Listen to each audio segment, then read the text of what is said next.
Creation itself began with a command, a spoken reality. And yet, as time passed, something happened. People stopped speaking as creators. Instead of declaring reality into being, they surrendered to the echoes of others. Instead of I am, they became I cannot. Instead of shaping the world, they let the world shape them. They adopted the language of limitation, forgetting that their voice was meant to call forth existence. But the truth never left. It remained, woven into the fabric of existence, carried in the silence between thoughts, in the spaces between sound and stillness. The same force that spoke the universe into being still moves within us. It was never lost, only forgotten, and now we remember. The same power that turns the planets, stirs the oceans, and ignites the stars is moving through you in this very moment. One current, one force, one intelligence. From thought to word, from body to cosmos, it is one, not divided, not separate. One infinite breath speaking itself into existence. And yet, most people live as if their words are empty, unaware that every sound they utter sends ripples through reality. They think their voice is weak, that their speech is mere noise. But every whisper holds the power of divine command. The Creator did not stop speaking after "Let there be light." The voice of creation did not vanish. It continues through you. And when you remember how to speak, not as the mind, but as the infinite, you remember who you are. Every word holds a position. Words are not just sounds. They carry the frequency of the state you are in.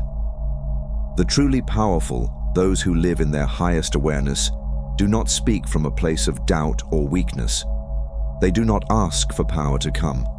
They declare from the power they already have. They do not hope, they know, they do not wish, they command. Not because words themselves are magic, but because the one who speaks them is unshakable in their power. It all depends on where you see power residing. If you believe power exists outside you, you will make yourself small. If you believe power is in something greater than you will eventually serve what commands you. If you believe power is already within you, you will stand as a creator, not a follower. And when this happens, you will never lose the state of command. So power is not something you gain. It is something you remember in yourself. And the first step to remembering is seeing yourself in a new way. Most people know themselves through comparison. They define their existence by their body, their job, their achievements, or their appearance. And the moment they do this, they enter the cycle of limitation. If you see yourself as your body, you will find others who are taller, stronger, or more beautiful. If you define yourself by your intelligence, you will find others who are more knowledgeable. If you know yourself as your job or status, you will find others who are ahead of you. This way of knowing reduces you. It makes you incomplete. It ties your identity to things that can be measured, compared, and lost. But there is another way. True knowing begins when you stop identifying with the outer form and start recognizing the inner essence. Who are you when you are not your body? Who are you when you are not your thoughts? Who are you when you strip away everything that the world has told you to be? What remains? Consciousness, the pure awareness that sees. This is the real you, not your face, not your name, not your history, the one who observes it all. And this is where true power begins. Because when you know yourself as consciousness, you realize something profound. The universe itself sees through you. You are not separate from it. Your perspective is unique, but the source of vision is one. The only thing that is needed on this path is your loyalty to this truth, because the one who is aware of the truth never abandons their power.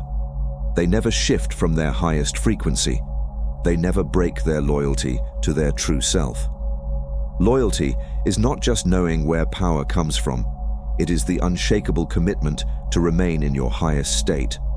To be loyal means to never abandon your true awareness, to hold your connection to the deepest part of yourself, no matter what happens around you. It means to stay rooted in the ultimate power within, never letting circumstances, emotions, or the opinions of others pull you away from it. And this loyalty is not a thought. It is not an idea you repeat to yourself. Loyalty to power is a feeling, a presence that arises from the core of your being. When you are truly loyal to this state, you no longer fluctuate between weakness and strength. You no longer rise and fall with external events. You remain in your purest knowing, not as something you try to maintain, but as something you never leave. From this state, you do not seek power. You do not ask for it, you are it. Once you live from this awareness, everything shifts. You no longer seek power because you realize you are power. You no longer look to the outside for validation because you recognize that within you flows the same force that moves the cosmos. And from this state, every word you speak carries divine weight. Words no longer come from fear, but from command. Words no longer beg, but create. Words no longer reflect uncertainty, but establish reality. When you speak from the state of true power, you do not just express thoughts, you give form to existence, because your voice is no longer separate from the Creator. Before you speak, align your energy first. Your words will not create unless they come from a state that already holds the frequency of what you declare. If your mind is restless or uncertain, pause. Do not speak from reaction or fear. Speak from stillness. Let your words arise from a place of full presence, not as a response to the outside world, but as an unshakable command from within. When you master this, your speech no longer reflects reality, it shapes it. Speak less, but with more precision. Power is not in how many words you use, but in how deeply they are felt and embodied.